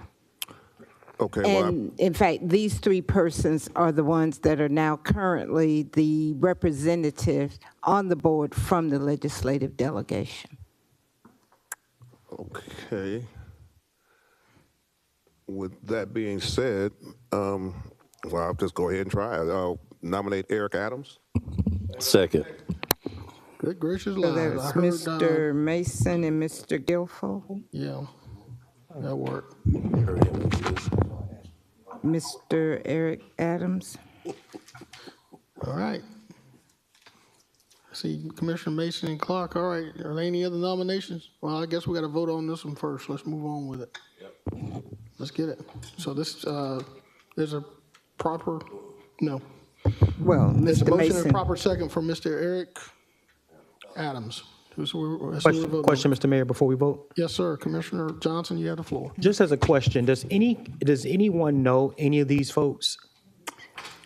Are you familiar with these individuals? Okay, all right, just making sure. Thank you. All right. All right. Madam Clerk, we're voting.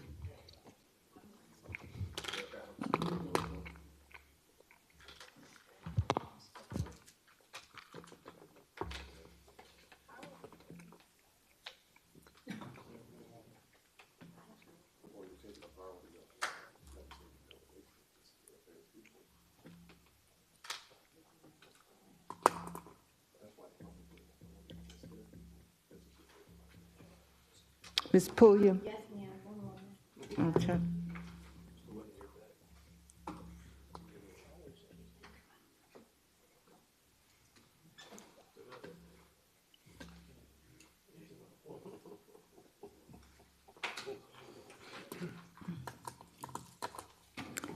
That motion, that nomination receives 10 votes with 1 voting no. Ms. Pulliam. That's Mr. Johnson. Mr. Johnson, okay. All right, Madam Clerk, let's keep on moving.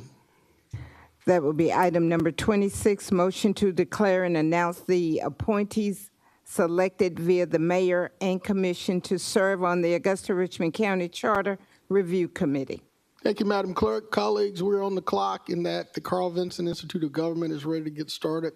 They're waiting on our appointments to start scheduling meetings. So I hope that most colleagues have announced. I'm going to go ahead and go on the record now. I would ask that everybody do the same. My appointee is Mr. Roderick Pearson. That's the mayor's appointee. Commissioner Garrett, you have the floor, sir. Charlie Coleman is my appointee. Thank Charlie, you. I'm sorry, sir.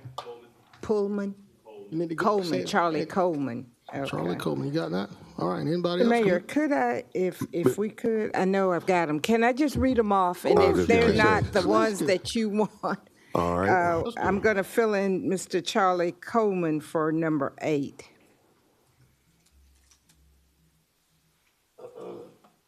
All right. Members of the Augusta Charter Review Committee, as of March 4th, 2025, the mayor appointment is Mr. Roger Pearson. District 1, Dr. Lester McCoy. District 2, Stephanie Clark. District 3, Marcy Wilhelmi.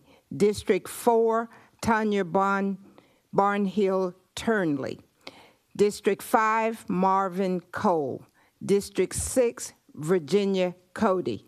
District 7, Lee Powell. District 8, Charlie Coleman. District 9, Lonnie Wimberly. District 10, Steve Forshee. Fauché. Fauché. Okay. I don't know. Well, it's your appointee. Did we pronounce his name right? Fauché? Fauché. Fauché. Okay. Fauché. Okay. I put an accent marker. Madam Clerk, Attorney Plunkett, I think that represents the list to get Carl Vincent started. I would imagine that they're going to be reaching out regarding scheduling meetings and starting the process. Is there anything we need to add prior to, or Madam Clerk, do we need to take a vote for that? Sir. And the only thing that we're maybe needing would be TBQs, talent bank questionnaires for Mr. Coleman. We'll check to see if he have one on file. If not, Commissioner Garrett will ask that he complete one. And those that we have not received, we will follow up. And keep in mind, colleagues, none of these folks can serve on boards. If they do, I think they would have to resign, and no formerly elected officials. So just make sure the appointees do not fit any of those categories. Chair recognizes Commissioner Francine Scott from the ninth. Okay. Thank you, Mayor Johnson. I don't know if you could, the answer to what the attorney was going to say. What is our next step? You saying that Carl Vinson is getting started. What does getting started means. And I think at our last meeting, a subject came up, and the attorney said that he would get with Carl Vinson to put something in. I just don't want the commission not knowing what is going to be in what we are asking for. It's critical that we not be left out of this process. And I just don't want the attorney to say, we're going to put this in there, take this out. We just need to know what we are doing and how we're doing it, and what is the first step to, we have the names, what's next? I can answer that, but I think the first steps is for Carl Vincent. Now that the names have been appointed, they're going to have an initial meeting to kind of start the process of letting the group, and every meeting that's held by Carl Vincent will be a public meeting. There will be notifications sent out by the clerk. All of these meetings, as I understand, will be held in a location that can be live streamed. All of public meetings, but I would imagine the very first meeting, whenever it's scheduled, there will be notification, and I'm imagining that meeting will be an introductory meeting, and for them to have the opportunity of picking chairpersons, vice chair, and things of that nature. Am I correct in saying that, Attorney Plunkett? Yes, Mr. Mayor. Basically, we've had one call with Ms. Sims and myself and the Carl Vincent Institute. At that meeting, we discussed go ahead and trying to draft some preliminary bylaws. Those drafts have been done based on DeKalb County. We discussed the open nature of the meetings, the need for the committee to elect a chairman and a vice chairman and officers of that. So the first meeting, if not the first two meetings, are going to be probably introductory and very preliminary issues. The second meeting probably will be a schedule of what will be going on. The tentative idea is that the committee would meet either once or twice a month, and probably twice a month. There would be a public hearing at least twice, if not four times during the process, and probably have some ability to have community input on each of the meetings. The chairman, in addition, would meet with the Carl Vincent Institute probably another once or twice a month to keep things going on. The thought is that they intend to still try to make the December deadline. Obviously, we're starting about 3 months behind the process, but they think there's a reasonable chance that would be done. As I mentioned, the first meeting would probably be very introductory and laying out the logistics. The second meeting would probably be some type of overview of what the various governments could look like, things of the structure there, and then having the committee decide what task or what subjects they want to discuss in what order. So it's up to the committee, certainly not to the attorney, and certainly not to the Carl Vincent Institute to set the agenda. We will be there to assist, but we will not be driving the conversation. Commissioner Scott, you still have the floor, ma'am. Thank you, sir. You said you had a meeting with Ms. Sims, Carl Vincent, and yourself, and you all came up with some guidelines or some... No, ma'am, we did not come up with any particular guidelines. We had an introductory conversation to understand the process of what this type of review would be. And so as the attorney, we have started preparing some bylaws for the organization, for the committee to look at, to adopt. So as this body has rules of procedure, they would have rules of procedure, but they're referred to as bylaws for the committee. But we discussed just generally how this would work. Personally, I've never been involved in a charter review, and so we're trying to get an understanding of the expectations of the community, more than likely, and how that would be implemented. So we're just trying to get the preliminary stuff understood and get it ready for the committee to be able to hit the ground running when they're ready to go. Who's going to approve the bylaws that you all coming up with? Again, these are just drafts, these are suggestions, but the committee decides their own bylaws. It's a body that is being appointed by this commission, and it also is sometimes referred to as a commission. They are a independent body that will set their own agendas, and they will set their own rules. And then ultimately, they will bring back a report to you for y'all to decide what you want to do with that at the end of the process.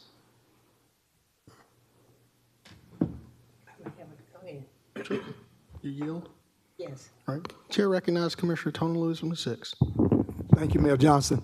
Attorney Plunk, I think you answered pretty much most of the questions that I had, but I did understand you to say that initially you're going to set up the bylaws for said committee, or will the committee set up the bylaws?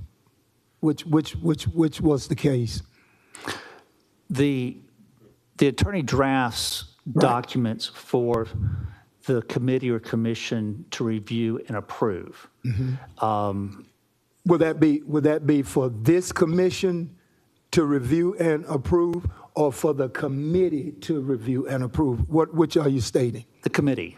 The committee will. This body will never see any of those documents or any of the preliminaries, anything that's going to take place. We won't have the privilege of seeing any of that. Is that what you're stating?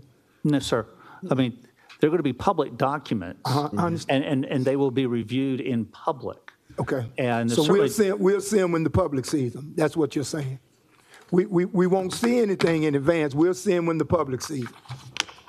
I'm not exactly sure what you're asking. Is that the body, the committee will adopt their own bylaws. Okay. And the influence, this body is not involved, this commission is not involved in the charter review process. Right. You would have the ability to participate as any other citizen, but they're... Who would be providing them legal advice in the adoption of their bylaws, is my question. Who provides that? Do our in-house, do you, who represent this city, will you have a part in that? And the reason I'm asking is because I don't think that you should. I think if there's going to be anybody helping them, it should be somebody outside of this government and not so much our attorney. Well, in the document that was approved by this body, it said that the legal service, the legal counsel would be involved in assisting. The Carl Vinson Institute provided samples of bylaws that would, one was from DeKalb County and one was, I believe, from Portland, Oregon, as two examples of bylaws. Generally, a body such as this committee does not have the resources or past experience to draft their own bylaws from scratch. The Carl Vinson Institute is not in the process or in the position of providing legal advice. Okay, as much as we're paying Carl Vinson, it seems to me as though they would be able to provide some assistance or be able to acquire some assistance to handle this portion of what we're discussing now.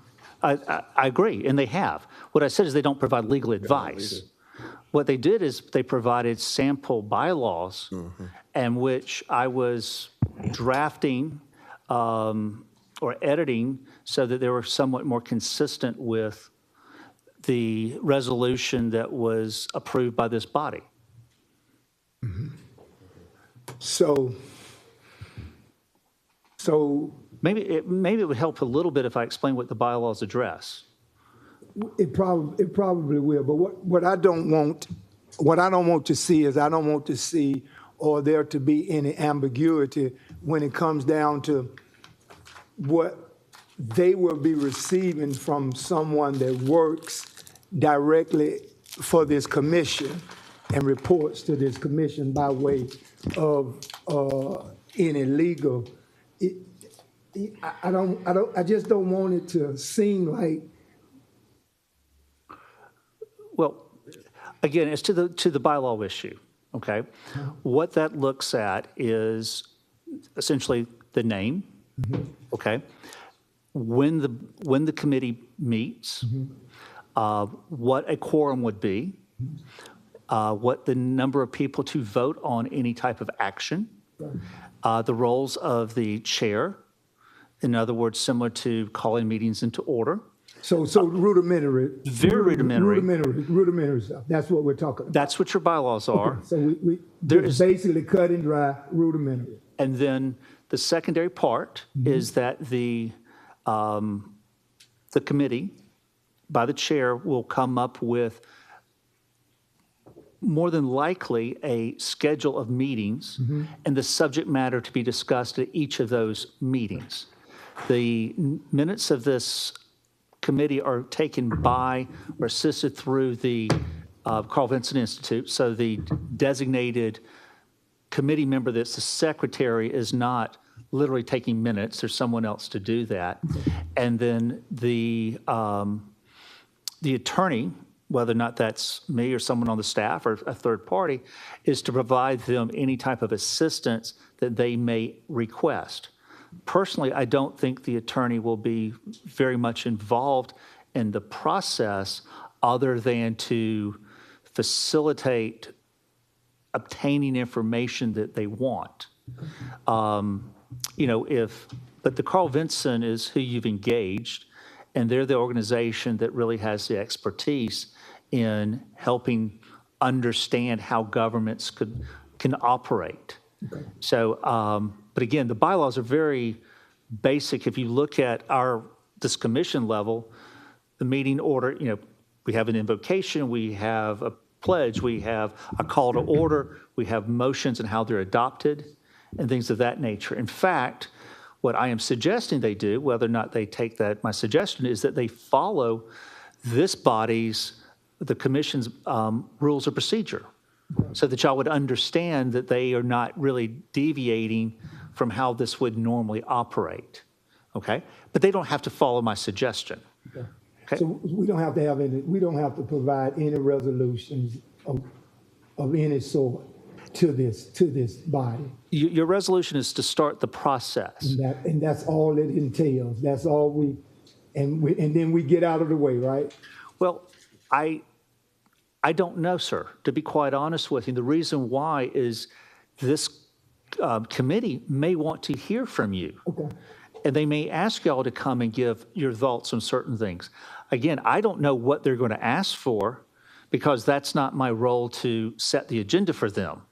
Where I think it would be very positive for them to hear from people who served on this commission now or in the past, they may have no interest in whatsoever to hear that. But then at the end of the day, they're going to come up with their recommendation for this body. And whether or not what y'all do with that recommendation, that report, is entirely up to y'all. We understand. Thank you. Thank you, Attorney Plunkett. Certainly. Thank you, Mayor Johnson. Yes, sir. Commissioner Lewis.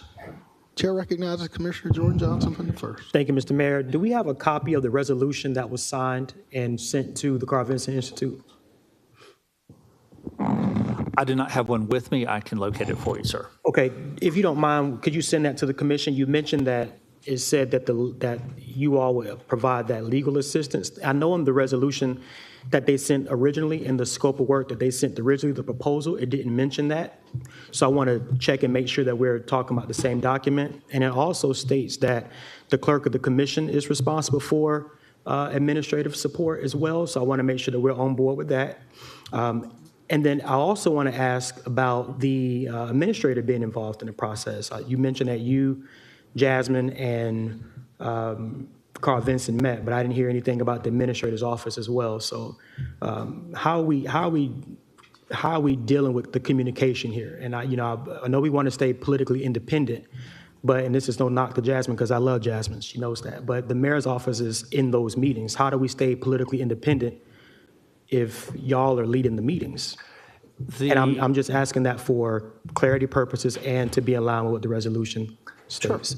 Sure. So the Carl Vinson Institute asked for a call to just find out how procedural things would work.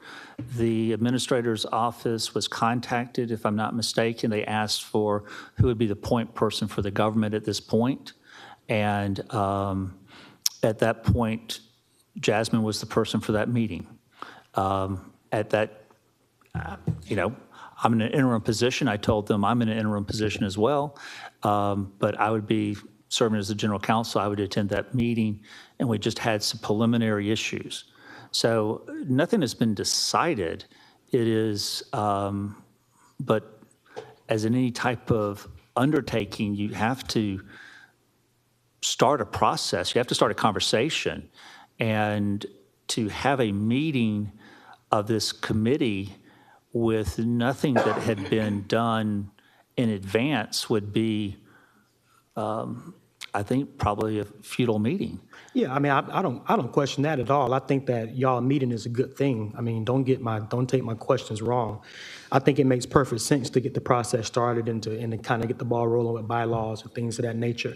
But I want to make sure that whatever resolution that we agreed to get the process going has been followed.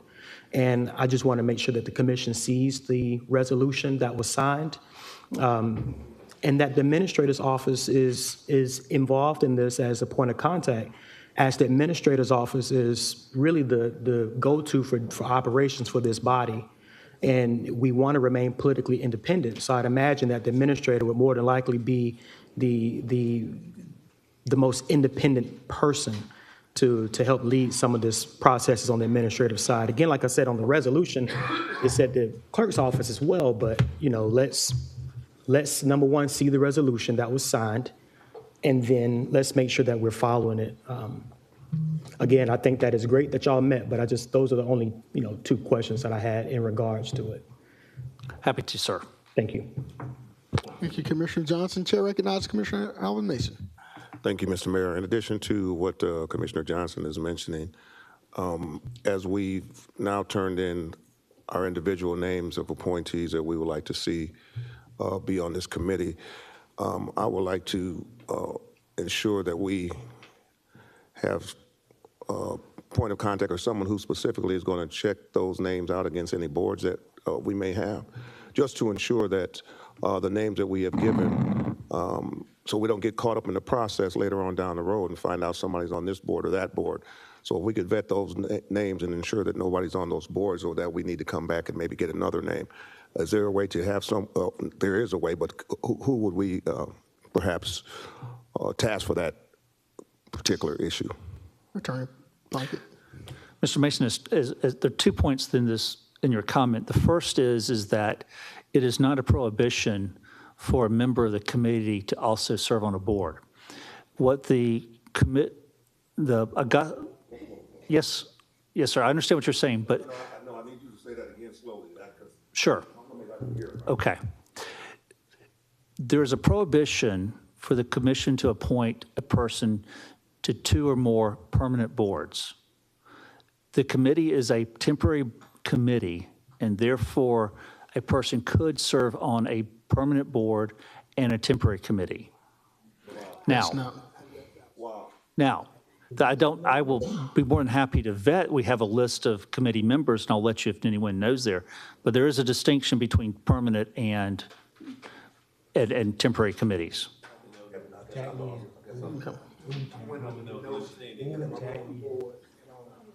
That's not what was said, Attorney Plunkett. It was no one serving on a board or authority, because if that were the case, I know there's other colleagues up here who were probably appointed other people. So if they're serving in another capacity for Augusta, Richmond County, it was the intent not to have them serve. And that's, I'm addressing what Commissioner Mason said, is that is not a person under y'all's rules can serve on a temporary committee and a permanent board. Now, if y'all want to prohibit that, I can go back and vet everyone. I have a list of all of the members of your boards, because Mr. Guilfoyle asked for that to be done, and I'll be more than happy to vet it. I thought today. we already did prohibit that. I mean, that's what I thought. I don't know if, am I wrong? I mean, does anybody else think that same way? We had already said that that wouldn't happen. My appointee served on another committee, and he understood he had to resign to serve on this committee. That's what we said. And that can be the will of the body. Well, it was. That was the original. Was it not? Okay. Well, that takes care of that. Yeah. So if there's anybody that's been appointed that serves on another board or authority, either you have to find another appointee or they have to resign from the board that they're serving on. Are we in agreement with that governing body? So if anybody is interested or has been appointed to this charter review committee that serves on another board of authority, they can either resign or they will have to resign from the board in which they serve. And if it was in the resolution, the resolution has already been adopted, so that's a dead issue. If in fact it was put in the resolution, the resolution's been adopted, passed and adopted, and if that's the case, there's no more to talk about. All right. So if there's anybody that's been named that serves on another board of authority, they're ineligible unless they resign whatever other board or authority they serve on. We can. That was the premise of us selecting people because we knew that they could not be on a board unless they resigned. You're exactly right, Commissioner Lewis. Commissioner Johnson, sir, you have the floor. That's why I want to see the resolution, because when we go down these roads, this is the type of information that we need in advance. You know, all these interpretations and all of this, you know, all these side streets, like it gets frustrating and it somewhat, you know, muddies the waters a little bit. So I want to see the resolution, and I want to make sure that Ms. Bonner, being the clerk of the commission, is involved in the communications. If Carl Vinson is reaching out asking who those points of contact should be, Ms. Bonner should be involved, as well as the administrator's office, so that we can make sure that we keep communication streamlined and unbiased. And then, again, we need to see the resolution, and if that can be emailed to us, you know, at the, you know, close of business today or first thing tomorrow, so that we can know what was sent to Carl Vinson, so that if we need to come back to have any other discussion, we can. And then lastly, you mentioned that Carl Vinson believes that they can complete the process by December. The resolution stated that they should convene from January to December. Well, we probably won't convene until after Masters, March, maybe sometime in April. So that takes us down to 8 or 9 months when we originally said 12 to 15. So we should have a conversation with Carl Vinson to say we need to be looking at that resolution again to change the convening date. It says convene from January 1st to December 2025, but we didn't convene in January. So, you know, I'm not trying to stop it. What I'm saying is do we need to revisit any of that to amend the language about how long this committee should start? We're going from 12 months to 9 or 8 months. Does that have any bearing? So let's communicate with them as well about that. We're going from 12 to 15. We said 12 to 15 months or 12 to 18 months, something like that, to now potentially 8 months. And that was an issue that I addressed, was the timing because of the December report date versus the 12 to 15 months. And their hope was that they could get it accomplished, but obviously it depends on the committee and their ability to meet and the detail of their discussions on certain issues. So I think the Carl Vinson Institute is relatively cognitive of the can it be done as quickly as December 31st or December. They would like to see that, but obviously this could be something that takes longer than that. Okay. All right. Well, let's go back. Let's see the resolution. And then in addition to that, I'm going to get out of the queue, Mr. Mayor. Ms. Bonner, can you provide the motion that was made regarding the updated resolution? Because I don't remember if we specified a time frame in that motion. So can we see the resolution, and can we have a copy of that motion that was made and voted on? Thank you. Thank you, Mr. Mayor. Thank you, Commissioner Johnson. All right. Anybody else in the queue?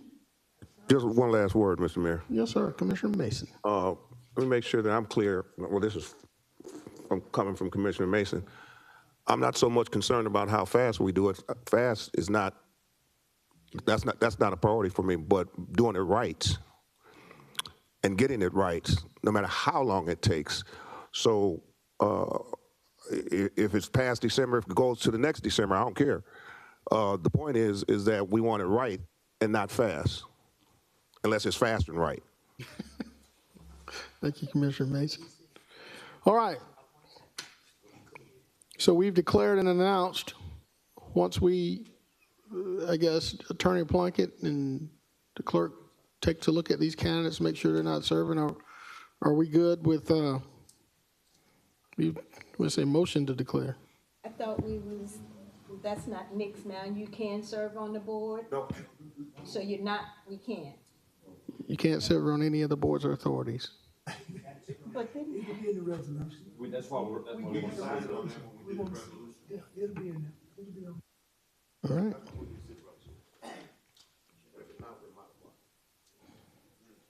All right, so we've announced and declared. Do we need to entertain a motion, Madam Clerk, that we've announced and declared these names? Is there a motion that needs to be entertained? No, sir, Or we because just we may received this have some information? conflict on All this right, list here, so we need to wait, All right, pending get verification. with the attorney, and we'll All right. work this So we'll out. sit tight. All right. Colleagues, is there any other comment regarding this issue?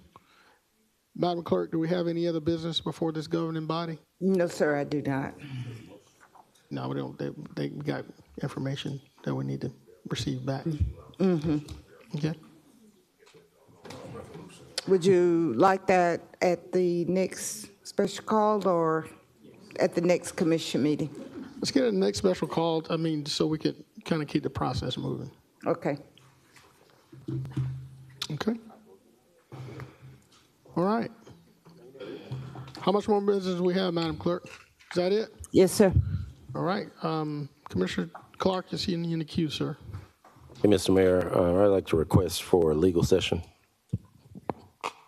All right, there's a request for legal session. I'll second it. Commissioner Clark.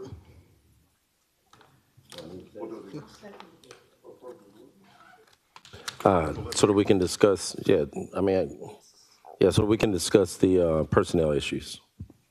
All right, there's been a motion and there's a second. Colleague, for a special call to discuss personnel issues by Commissioner Clark, seconded by Commissioner Catherine Smith Wright. Colleagues, we're voting.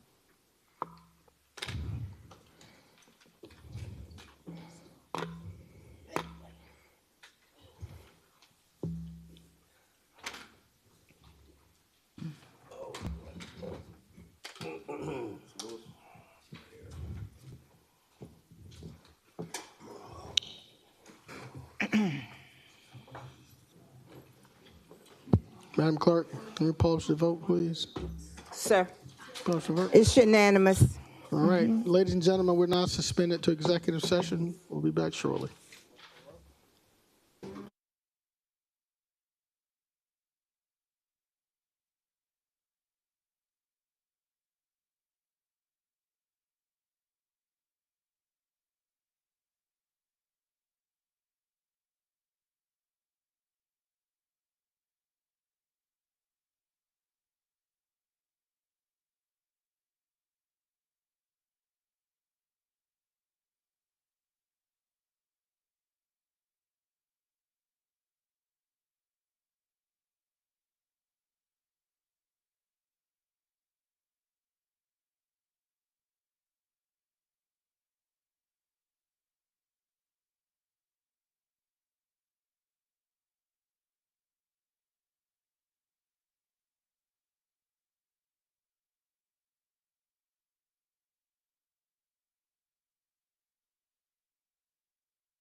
I call this meeting back to order. Attorney Plunkett, are there any motions as a result of our executive session? There are none. All right, there are none. Madam Clerk, I don't think we need the affidavit, all right? But we will request a motion to authorize the execution of the closed meeting affidavit. All right, there's a motion by Commissioner Mason, second by Commissioner Rice. Madam Clerk, we're voting.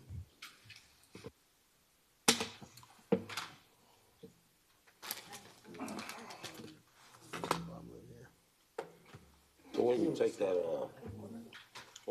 paper, oh, no, you said that again. That motion carries with Mr. Guilfoyle and Ms. Pulliam out.